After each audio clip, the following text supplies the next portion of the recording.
देखो बेटा, आज हम तुम्हें बताएंगे टेग्नोमेट्री।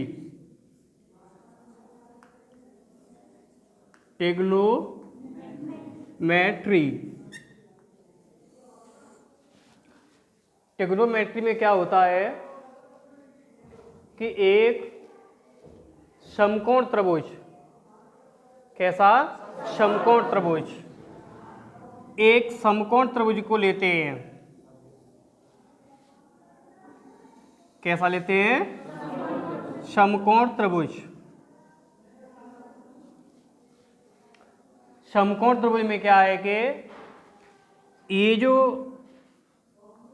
त्रिभुज के शीर्ष हैं ए, बी और सी, ये जो ए बी जो भुजा होती है त्रिभुज में ए बी, और ये क्या है हमारे पास बी सी। ए बी और बी सी दोनों जो भुजाएं हैं वो कैसी होती है बेटा? परपेंडिकुलर होती है, लंबवत। कैसी होती है? परपेंडिकुलर, लंबवत होती है। कैसी होती है बेटा? लंबवत। तो ये परपेंडिकुलर होती है इस तरह से, ऐसे लंबवत। जो हमारी टिग्नोमेट्री है, टिग्नोमेट्री ये ओनली समकोण त्रिभुज पर ही आधारित होती है। किस पर होती है? समकोण त्रिभुज पर। यदि हमारे पास ये समकोण त्रिभुज हमने नोट कर लिया, ये हमारे पास जो है बेटा, ये 90 डिग्री का एंगल है। कितने का है? 90 डिग्री का। थोड़ी देर के लिए हम सपोज करते हैं कि ये जो एंगल है हमारा, ये जो हमारा एंगल है वो क्या हमारे पास? थीटा है। क्या है? थीटा। हम देखते हैं बेटा कि जो हमारे 90 डिग्री होता है, 90 डिग्री के ठीक सामने वाली भुजा, ठीक सामने वाली भुजा बेटा हमारे पास कर्ण कहलाती है। क्या कहलाती है? कर्ण। रह गया हमारा ये थीटा। थीटा जो एंगल है, इसके सामने वाली जो भुजा है बेटा हमारे पास, उसको बेटा हम लंब के नाम से जानते हैं। किसके नाम से? लंब के नाम से। ये भी ध्यान रहे, यह जरूरी नहीं है कि हमारा ये जो एंगल है यहाँ पे, ये थीटा, हो सकता है कि ये एंगल यहाँ भी हो सकता है। यदि हमारा ये सपोज करें कि हमारा एंगल यहाँ से ये थीटा नहीं है, ये थीटा यहाँ से नहीं है, तो ये फिर लंब भी नहीं होगा। जब यहाँ पे जाके जब ये हमारे पास ये थीटा हो जाएगा, तो ठीक इसके सामने के वाली भुजा जो है ये बेटा हमारे पास क्या बन जाएगी? लंब बन जाएगी। क्या बन जाएगी? लंब। जब ये लंब रह गई तो हमारे पास ये जो ए बी है, ए बी क्या कहलाएगा? आधार कहलाएगा, बेस कहलाएगा। क्या कहलाएगा? बेस। अर्थात अब यहाँ से इसको हम हटा दें ऐसे। अब ये हमारा एंगल जो यहीं पर बन के आता है बेटा, ये जो है वो ये जब थीटा यहाँ पर है बेटा, तो फिर ये क्या कहलाएगा? लंब बन जाएगा। और ये हमारे पास रहेगा बेटा आधार। क्या रहेगा बेटा? आधार। इसके माध्यम से हमें ये भी पता होना चाहिए कि हमारा जो समकोण त्रिभुज होता है बेटा, समकोण त्रिभुज, इसमें हमने लंब, आधार और क्या? कर्ण, तीनों भुजाओं को हमने ज्ञात किया। इसके आधार पर हम बेटा त्रिभुज में त्रिकोणमिति में आगे चलेंगे। अब वो क्या है बेटा आगे चलने के लिए? कि हम यहाँ मान के चलते हैं बेटा कि देखो ये टिग्नोमेट्री है, उसमें हमारे पास 6 त्रिकोणमिति अनुपात होते हैं। कितने होते हैं बेटा? 6। अब वो 6 क्या है? देखो ये फर्स्ट नंबर पे होता है बेटा हमारे पास साइन होता है बेटा। क्या होता है? साइन। जैसे यहाँ पर हमने एंगल थीटा माना ना, तो इसको क्या नोट करेंगे? Sine theta. दूसरा त्रिकोणमितीय अनुपात होता है, वो क्या होता है बेटा? Cos theta. तीसरा त्रिकोणमितीय अनुपात होता है बेटा, वो क्या होता है बेटा? Tan theta. चौथा जो होता है वो हमारे पास होता है बेटा क्या? Cosec theta. क्या होता है? और इसके बाद पांचवा जो होता है वो होता है बेटा सेक थीटा। और छठवां जो बनता है वो हमारे पास होता है बेटा कॉट थीटा। ऐसे हमारी 6 त्रिकोणमितीय अनुपात होते हैं। इन 6 त्रिकोणमितीय अनुपातों को देखने के लिए हमारे पास जांच करने के लिए कि क्या किसके बराबर होता है, तो इसके लिए एक ट्रिक होती है बेटा। क्या होती है? ट्रिक। अब हमारे पास देखो इसके बाद एक ट्रिक क्या होती है बेटा, ये ट्रिक हमारे पास होती है कि जैसे हम यहाँ पे हम नोट करते हैं, देखो हमारे पास पहला त्रिकोणीय अनुपात साइन है, दूसरा हमारे पास कॉस है और तीसरा हमारे पास क्या है? टेन है। ये त्रिकोणमितीय अनुपात हैं। तो इनको कैसे पहचानेंगे कि ये होता है बेटा लाल बटे का, अर्थात यानी कि के ए, इसके द्वारा नोट करेंगे। किसके द्वारा? इसके द्वारा नोट करेंगे बेटा। अब यहाँ क्या नोट करेंगे कि जैसे हमारे पास ये साइन है बेटा, हमने इसको थीटा नोट किया, यहाँ भी थीटा नोट किया और यहाँ भी थीटा नोट किया बेटा। तो ये जो पॉइंट है ये वाला हमारे पास एल बटे के। एल का मतलब होता है बेटा लंब। एल का मतलब क्या होता है? एल को नोट करते हैं किससे? लंब से। ये जो हमारे पास ए जो है, ए हमारे पास क्या होगा? आधार। और के जो हमारे पास होगा वो क्या होगा बेटा? कर्ण हो जाएगा। क्या हो जाएगा? कर्ण। तो इस तरह से हम इसको पहचान सकते हैं कि साइन किसके बराबर होता है बेटा? साइन थीटा में आ जाएगा लंब बटे कर्ण। ये प्रक्रिया होती है किसके अंदर? साइन के अंदर होती है बेटा। इससे आगे हम पता चलाएंगे कि कॉस के लिए क्या व्यवस्था बनेगी। तो इसी प्रकार हम आगे व्यवस्था इसमें नोट कर सकते हैं। तो वो क्या है कि ये होगी बेटा कि इसको हिंदी में नोट करना चाहेंगे तो बन जाएगी लंब अपॉन कर्ण। ये हमारे पास होती है बेटा साइन के अंतर्गत। अब सुनो, यदि हमने यहाँ पे ये थीटा नोट किया, क्या नोट किया? थीटा। तो थीटा के सामने क्या बेटा? ये लंब है और इसमें कौन सी हो जाएगी? A B. तो यहाँ पे इसको हम इस तरह से नोट कर सकते हैं कि sine theta is equal to A B upon के का मतलब होता है बेटा कर्ण। कर्ण इसमें हमारे पास है ए सी। क्या है? ए सी। ऐसे इसको नोट करेंगे बेटा ए सी। ऐसे यहाँ से। अच्छा, अब इसमें जो भी वैल्यू दी होती हैं, हमारे पास जो भी वैल्यू दी है उन वैल्यूओं को इसमें हम रख के साइन का मान निकाल सकते हैं। इसके बाद अब अगला पॉइंट आता है बेटा हमारे पास कॉस। अब ऐसे ही कॉस के बारे में करेंगे बेटा, कॉस थीटा। तो कॉस के लिए अगला जो नंबर है यहाँ पे ये क्लियर कर पाएंगे बेटा इसको हम। तो यहाँ जो भी मान है वो ऐसे करेंगे कि ये नोट है बेटा यहाँ से ये, इसके लिए क्या है कि बेटा ए अपॉन के, यहाँ से ए अपॉन क्या बेटा? के। ए हमारे पास आधार होता है और के हमारे पास बेटा कर्ण होता है। तो यहाँ से इसकी जो हम वैल्यू रखेंगे तो यहाँ पे बेटा हमारे पास आधार बी सी नोट करेंगे, बी सी नोट करेंगे, वी सी अपॉन जो कर्ण है कर्ण, अब वो हमारे पास ए सी है, ऐसे नोट करेंगे। ऐसे इसमें इस तरह से जो वैल्यू हम निकाल सकते हैं इसकी। कहने का मतलब ये है कि यह हमारे पास आधार भुजा दी है, लंब दी है, कर्ण हम निकाल सकते हैं।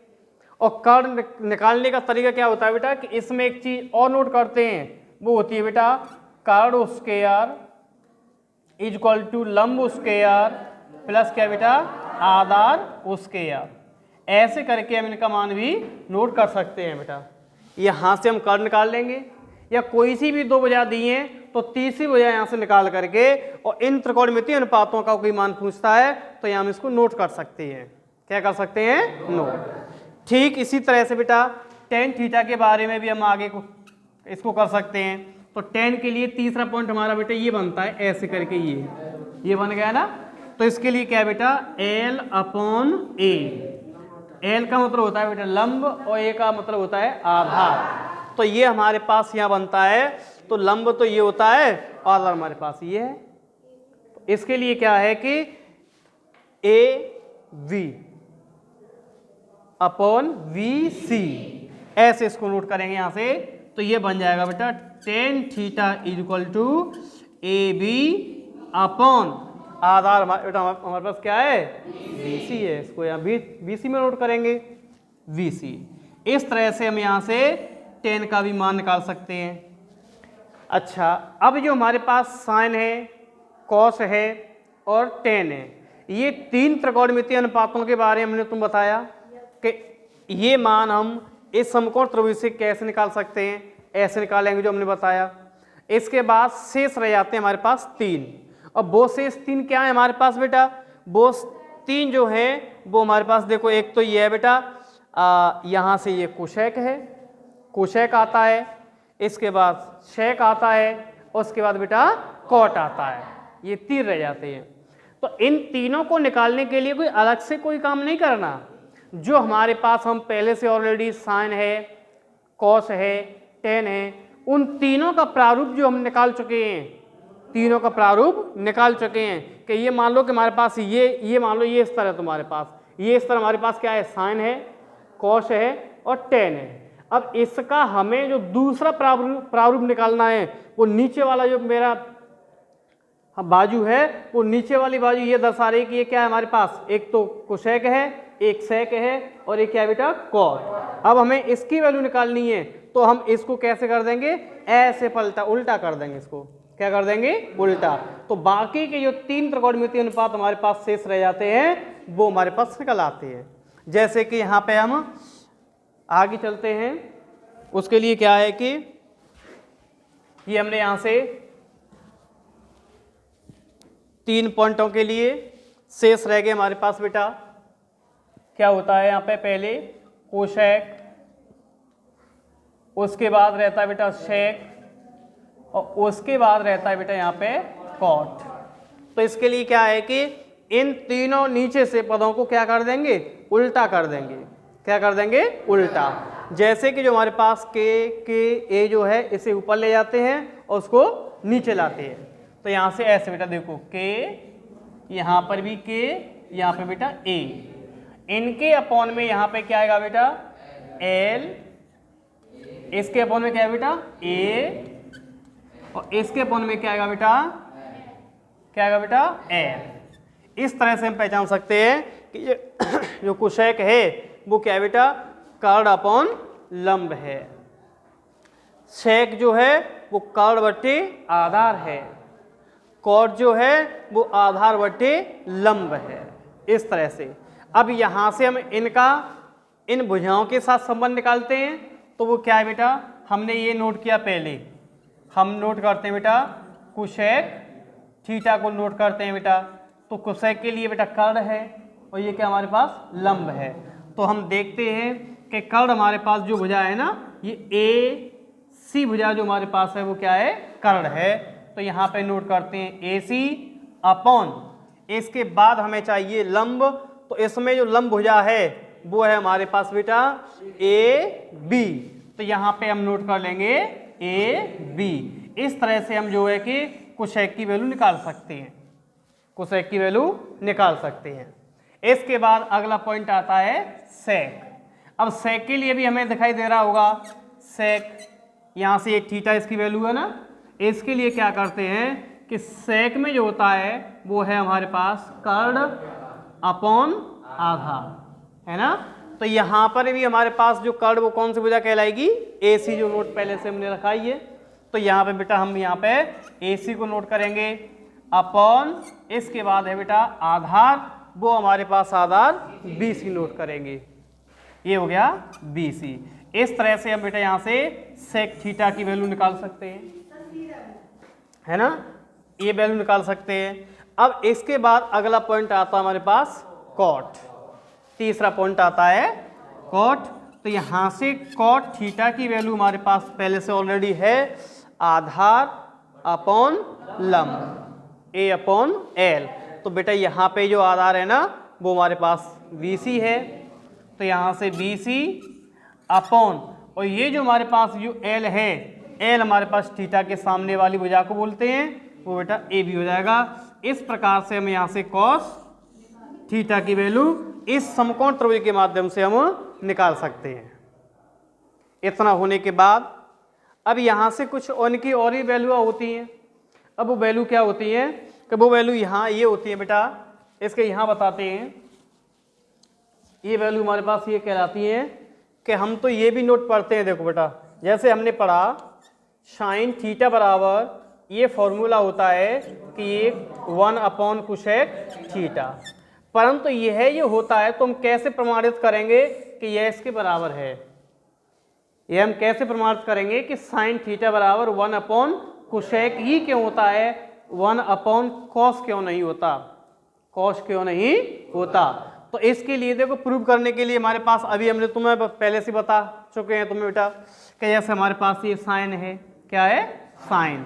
तो देखो बेटा यहाँ से हम नोट करते हैं, जैसे हमने पहले साइन को ही नोट किया, साइन थीटा इक्वल टू बेटा ये हमारे पास क्या है बेटा 1 है, तो 1 ये हमारे पास पहले से लिखा है बेटा कोसेक थीटा, क्या होता है कोसेक थीटा। अभी हमने तुम्हें यहाँ पे बताया था कोसेक थीटा बराबर किस में लेते हैं, ये से देखो ये क्या है K/L अर्थात कर्ण अपॉन लंब, कर्ण अपॉन लंब। तो यहाँ हम यहाँ से ऐसे नोट करते हैं कर्ण अपॉन लंब, ऐसे हमने नोट किया। तो हम तो इस बात को पहले से अवगत हैं और बताया भी था कि जब हम इसका यहाँ पे क्या करते हैं मल्टीप्लाई करते हैं, क्या करते हैं मल्टीप्लाई, तो यहाँ से जो साइन थीटा की जो वैल्यू है वो साइन थीटा की वैल्यू निकलेगी, एल जब यहाँ पे जाएगा तो एल अपॉन क्या आएगा कर्ण। तो ऐसे करके साइन थीटा बराबर क्या हो गया लंब बटे कर्ण। तो बताइए अभी हमने क्या बताया तुम्हें कि साइन में देखो ये क्या लिखा है, साइन में क्या बेटा लंब बटे कर्ण। तो इससे सत्यापित हो जाता है कि साइन थीटा इक्वल टू 1 क्या होता है कोसेक थीटा होता है ना। ऐसे इस प्रकार से हम कुछ भी निकाल सकते हैं। जैसे ये इसके बराबर हो गया, इसके बाद और भी व्यवस्था हैं, इनके बाद और भी, जैसे कि हमने मानो कि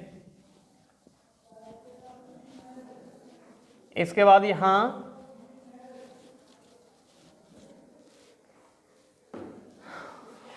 ये आता है, जैसे कि हमने यहाँ लिख लेते हैं टेन थीटा बराबर, जैसे हमने यहाँ नोट किया बेटा कि sine theta upon cos theta, यही क्या होता है इसके बराबर। इसका भी सत्यापन करना है, तो इसका जब सत्यापन हम करते हैं तो उसके लिए भी एक यहाँ व्यवस्था है। वो क्या व्यवस्था है बेटा कि हमने यहाँ से ऐसे नोट किया कि टेन थीटा इक्वल, यहाँ से क्या करेंगे कि ये हमारे पास साइन थीटा है, क्या बेटा साइन थीटा। इस साइन थीटा जो है, ये साइन जो है हमारे पास, साइन का हमने पहले से ही ऑलरेडी पढ़ चुके हैं, तो साइन के लिए हमने यहाँ से नोट किया था, तो साइन के लिए होता है बेटा L/K अर्थात लंब बटे कर्ण। तो इस साइन का प्रयोग हम यहाँ से कर सकते हैं लंब अपॉन कर्ण ऐसे।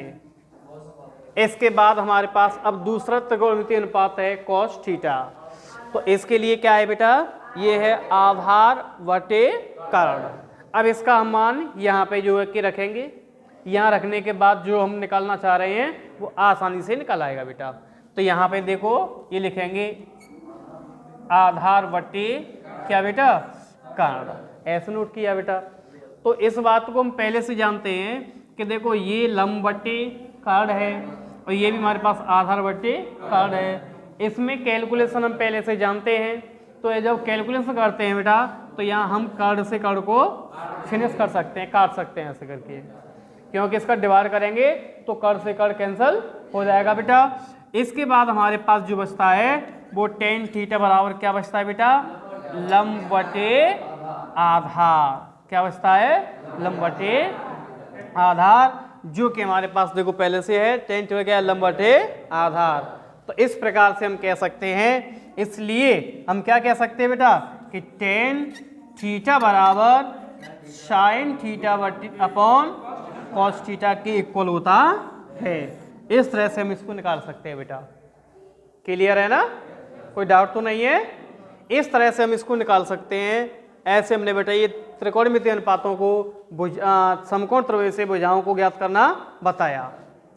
कोई सी भी संख्या हो, कैसे भी समकोण त्रिभुज आ जाए, हमें यदि हमारे पास ये हथियार है, समकोण त्रिभुज जैसा एक हथियार हमारे पास है, और उसके साथ एक दूसरा भी हथियार होना चाहिए, कौन सा, थीटा वाला एंगल, उसके पास साथ एक एंगल भी चाहिए ना भाई। जब दो रेखाएं परपेंडिकुलर होती, लंबवत हो गई, तो वो 90 डिग्री माना जाता है, और 90 डिग्री के सामने वाली जो भुजा होती है वो क्या मानी जाती है बेटा, एक कर्ण मानी जाती है, और कर्ण के साथ साथ एक अन्य भुजा और चाहिए, वो किसके द्वारा निकलती है, हमारे किसी अन्य एंगल थीटा के बराबर, जिससे हम सपोज थोड़ी देर के मान लेते हैं कि हमारे पास क्या है, थीटा है, क्या हमारे पास ये थीटा। तो इस कारण से हम इसको ऐसे भी नोट कर सकते हैं बेटा, है ना। तो ये हमारे पास बेटा त्रिकोणमितीय अनुपातों में कभी पूछ लेता है कैसे का है, तो इसके आधार पर हम तुम्हें एक एग्जांपल निकालना बताएंगे बेटा। जैसे ये हटाओ, सबको हटाते हैं। देखो बेटा, यदि हमें किसी एक भुजा का एंगल यहां से, जैसे कि ये ऑलरेडी पहले से दिया हुआ बेटा, ऐसे करके देखो, ऐसे हमारे पास एक त्रिभुज है, ऐसे बेटा, इस तरह से, ऐसे। इसका नाम हमारे पास नोट कर लेते बेटा ए, यहां बी, और यहां पे नोट कर लेते हैं क्या बेटा, सी। अब हमें यहां पता है कि हमारे पास 90 डिग्री एंगल क्या हो सकता है, हमारे पास जैसे बेटा ये 90 डिग्री एंगल यहां पे ऐसे ही है, 90 डिग्री के सामने वाली ये जो भुजा है ना, ये वाली, ये थोड़ी देर के लिए हम इसको ये मान लेते हैं कि ये जो भुजा है हमारे पास बेटा, ये हमारे पास है 5 सेंटीमीटर। कितनी है, 5 सेंटीमीटर। इसके बाद बेटा एक भुजा और मानेंगे, जैसे कि हमारे पास ये जो है ना, ये इसको मान लेते हैं बेटा 4 सेंटीमीटर। अब देखो, इसमें हमारे पास ये ऐसी भुजा नहीं है। ये जो सवाल है हमारे 9th क्लास में ट्रिग्नोमेट्री है, वहां से आप पढ़ चुके होंगे, सब बच्चों ने पढ़ा होगा। हाँ, तो इसी के आधार पर, उसी के बेस पर बेटा हम इसको भी यहाँ सॉल्व कर सकते हैं कि जैसे हमारे पास समकोण त्रिभुज के पास हमने ऑलरेडी दो भुजाओं को दिया हुआ है। अब अन्य त्रिकोणमितीय अनुपातों को निकालने के लिए इसके सभी अन्य त्रिकोणमितीय अनुपात निकालते हैं।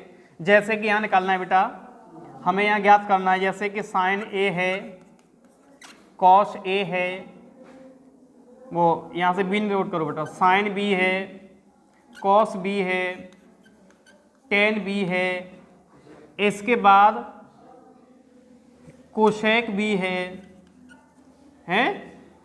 या इसके बाद बेटा शेक बी है, और भी कॉट बी।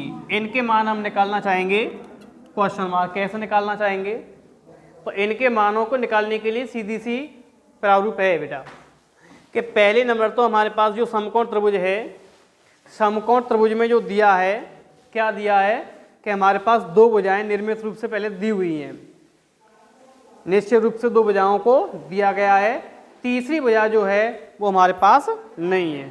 तो तीसरी भुजा को ज्ञात करना होगा, तो किस हिसाब से करेंगे बेटा कि देखो ये जो समकोण त्रिभुज होता है ना, समकोण त्रिभुज, तो यहां से नोट करेंगे बेटा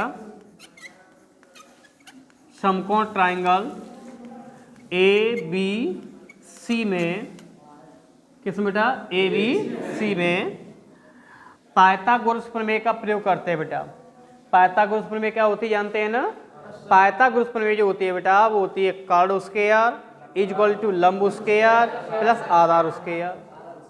अर्थात कहने का मतलब ये होता है कि सब समकोण त्रिभुज में सबसे बड़ी भुजा का वर्ग, सबसे बड़ी भुजा का वर्ग शेष दो छोटी भुजाओं के वर्गों के योग के बराबर होता है बेटा। तो जैसे कि यहाँ पे सबसे बड़ी वाली भुजा 90 डिग्री के सामने कर्ण BC है ना, तो यहाँ से बेटा BC स्क्वायर बराबर AB स्क्वायर प्लस, इसके बाद हम नोट करेंगे AC स्क्वायर। BC की वैल्यू हमारे पास ऑलरेडी दी है 5, तो 5 का स्क्वायर रखेंगे। AB का मान हमारे पास नहीं है, जो कि हमें ज्ञात करना है। ये मान ज्ञात होने के बावजूद ही हम इनको निकाल पाएंगे। इसके बाद यहाँ से AC जो दे रहा है वो हमारे पास क्या है, 4 का स्क्वायर करेंगे तो 5 का स्क्वायर होता है 25 is equal to AB square plus यहाँ पे ये 16 हो जाएगा। इस 16 को हम इसके पास पश्चांतर करेंगे 25 माइनस के 16 is equal to AB square. तो यहाँ से अब आगे लेके चलेंगे तो AB स्क्वायर बराबर आएगा, AB स्क्वायर की जो वैल्यू निकलेगी वो क्या निकल के आएगी, 9 आ जाएगी यहाँ से। अब क्या है कि AB का जो मान होगा वो आ जाएगा बेटा प्लस माइनस हमारे पास 3। तो यहाँ से जो है कि भुजाएं नेगेटिव तो नहीं ली जाती, भुजाओं की मापें जो होती हैं वो नेगेटिव नहीं होती बेटा, पॉजिटिव। तो हमारे पास ये कितना आएगा, 3। तो हमारे पास ये 3 आ गया। अब इन सारे त्रिकोणमितीय अनुपातों के मान हम ज्ञात कर सकते हैं बेटा। तो अब यहाँ पे इनको ज्ञात करेंगे।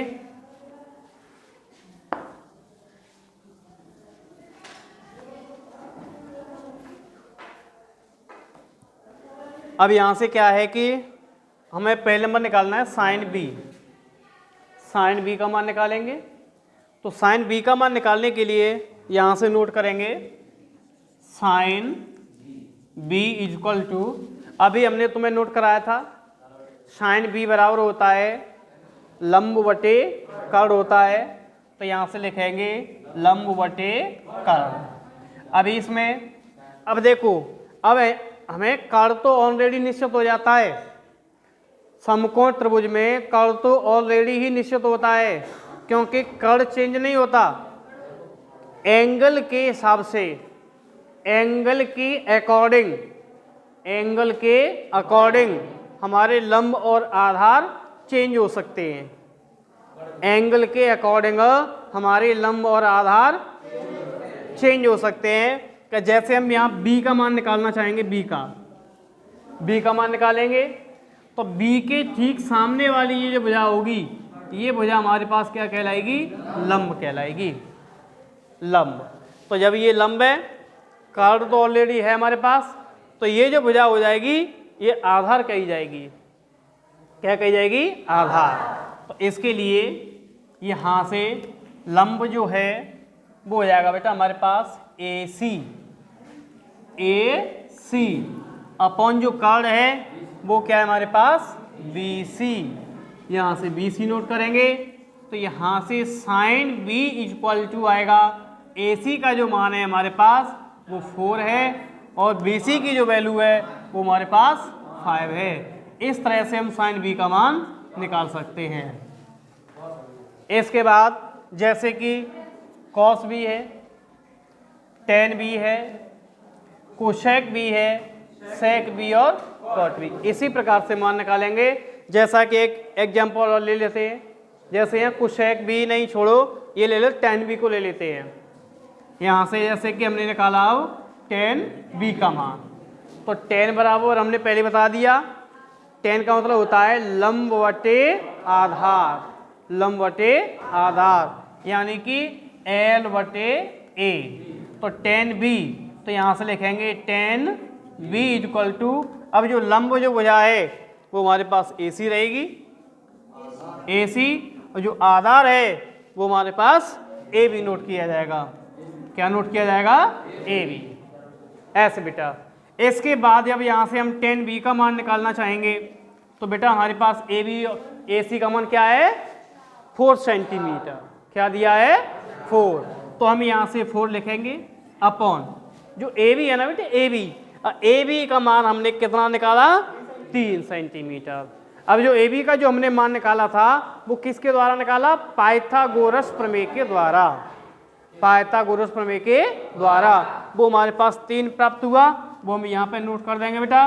तो ऐसे करके टेन बी का मान आ जाएगा 4/3 लंब बटे आधार। ऐसे इसी के अकॉर्डिंग यदि हम एक एंगल यहाँ से चेंज कर दें, यदि हम एंगल क्या कर दें, चेंज। अब हम एंगल कौन सा चेंज करेंगे कि जैसे कि मानो हमारे पास हमने ये मान तो निकाल लिए, इसको हम यहाँ से हटा देते हैं। अभी देखो बेटा, यदि हमारे पास B के अकॉर्डिंग है तो कोई दूसरा मान आ जाता है निकालने के लिए कि जैसे ये यहाँ देखते हैं हम, ऐसे देखो यहाँ से ये हटा दिया गया, ये हटा दिया गया, ये हटा दिया गया, और इसे बिठा दो सामने से। जैसे कि बी के स्थान पर यदि हम यहाँ के स्थान पर यदि हम ये एंगल निकालते हैं, ये वाला एंगल, तो ये ऐसे सी, यहाँ सी, यहाँ पे सी नोट करेंगे, सी निकालेंगे बेटा। तो अभी हमने जो बी निकाला था एंगल बी, साइन बी का मान निकाला, अभी हमने टेन बी का भी मान निकालना बताया। इसी प्रकार से अन्य मानों को भी आप निकाल सकते हैं ना। हाँ, बहुत आसान होता है निकालना। अब ऐसे ही हम जैसे कि अभी हमने बी के अकॉर्डिंग ए सी को लंब माना था, बी के अकॉर्डिंग किसको लंब माना था, ए सी को बेटा। अब यहाँ पर एंगल चेंज हो चुका है, एंगल चेंज हो चुका है। अब बी के स्थान पर हमारा एंगल बन गया सी। कौन सा एंगल बन गया, सी। तो अब सी के अकॉर्डिंग ही लंब माना जाएगा बेटा, सी के अकॉर्डिंग क्या माना जाएगा, लंब। तो ठीक सी के सामने वाली भुजा अब क्या काम करेगी, लंब का काम करेगी। कौन सा करेगी, लंब का। अच्छा, आधार अब क्या बन जाएगा, जो बी के अकॉर्डिंग हमारे पास जो पहले से लंब था वो क्या बन जाएगा, आधार। अब ये हमारे पास जो एंगल है, ये वाली जो भुजा साइड है, ये हमारे पास आधार का काम करेगी। और इसके सी के अकॉर्डिंग ये वाली भुजा है, ये हमारे पास ये साइड है ए बी, ये हमारे पास बेटा लंब का काम करेगी। अभी मैंने पहले बोला कि समकोण त्रिभुज में कर्ण का स्थान चेंज नहीं होता, कर्ण तो फिक्स रहता है। इसी प्रकार से साइन सी का मान निकालेंगे, तो यहाँ से लिखेंगे sine C is equal to, हमने ये भी तुम्हें बताया कि साइन सी की वैल्यू निकालेंगे तो उसके लिए क्या है कि लंब बटे कर्ण होता है। क्या होता है, लंब बटे कर्ण। साइन सी बराबर होता है बेटा एल बटे के। एल का अर्थ होता है लंब और के का अर्थ होता है कर्ण होता है। अब यहाँ से क्या है कि अब हम यहाँ से इस समकोण त्रिभुज में हमें ये देखना होगा कि हमारा लंब क्या है और कर्ण क्या है। जो हमने अभी तुम्हें बताया कि कर्ण जो भुजा है वो कभी भी चेंज नहीं होती समकोण त्रिभुज में, वो फिक्स रहती है। परंतु जो लंब और आधार होते हैं वो भुजाओं के जो भुजाएं साइड हैं लंब और आधार, वो एंगल के अकॉर्डिंग बदलते रहते हैं। यदि हमारे पास पहले ये एंगल बी था तो हमारे पास लंब था ए सी था, अब हमारे पास जो एंगल हो गया वो सी हो गया, तो सी के अकॉर्डिंग हमारा लंब क्या हो जाएगा, ए बी हो जाएगा। क्या हो जाएगा, ए बी। अब ए बी का यहाँ प्रयोग करेंगे, ए बी अपॉन ए सी के लिए लंब हो गया ए बी, और हमारे पास जो कर्ण है वो हमने अभी बोला वो हमारे पास रहेगा वी सी, क्योंकि कर्ण कभी चेंज नहीं होता बी सी। तो यहाँ से मान निकलेगा साइन सी बराबर ए बी की जो वैल्यू है हमारे पास वो 3 सेंटीमीटर है। यहाँ से लिखेंगे 3 सेंटीमीटर अपॉन 3 लिखेंगे, और ये बी सी जो है वो हमारे पास कितनी है, 5, तो ये हो गया 5। इस तरह से हम साइन सी का मान प्राप्त कर सकते हैं। ऐसे ही हम यहाँ से कॉस सी का मान निकालना चाहें तो वो भी निकाल सकते हैं। जैसे कॉस सी इक्वल टू बेटा इसमें होता है आधार बटे कर्ण। क्या होता है, आधार अपॉन कर्ण। तो इसके लिए क्या है कि यहाँ से कॉस सी बराबर आधार बटे कर्ण, तो इसमें जो आधार है वो हमारे पास होगा ए सी। क्या कहलाएगा, ए सी अपॉन कर्ण हमारा फिक्स रहेगा वी सी।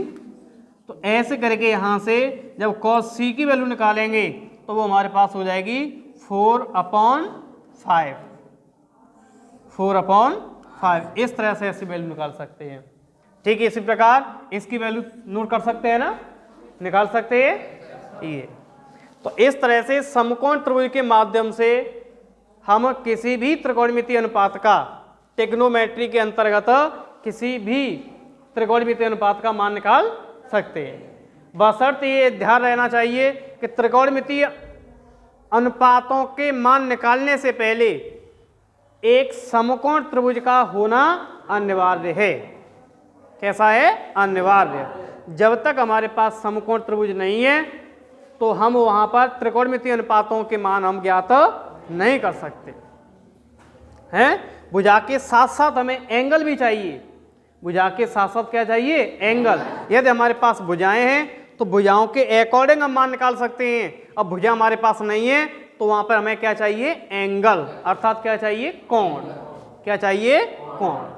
कोण की परिभाषा तुम पहले से जानते हैं ना, दो रेखाओं के परस्पर झुकाव को, दो रेखाओं के परस्पर झुकाव को क्या बोलते हैं, कोण बोलते हैं, एंगल बोलते हैं। जैसे कि हमारे पास एक रेखा ये है और दूसरी रेखा बेटा हमारे पास ये है, इस तरह से इनमें ये जो डायरेक्शन में ये झुकाव होता है, इस झुकाव को हम क्या बोलते हैं, कोण बोलते हैं। क्या बोलते हैं, कोण। दो रेखाओं के परस्पर झुकाव को क्या बोलते हैं, कोण। ये एंगल हो गया।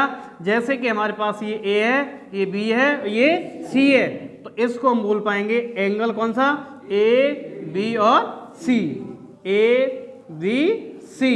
अर्थात इसका दूसरे रूप से ऐसे भी नोट कर सकते हैं कि सी बी ए, क्या, angle C B A equal to कितना, थीटा। यानी कि ये जो एंगल हमने क्या मान सकते हैं,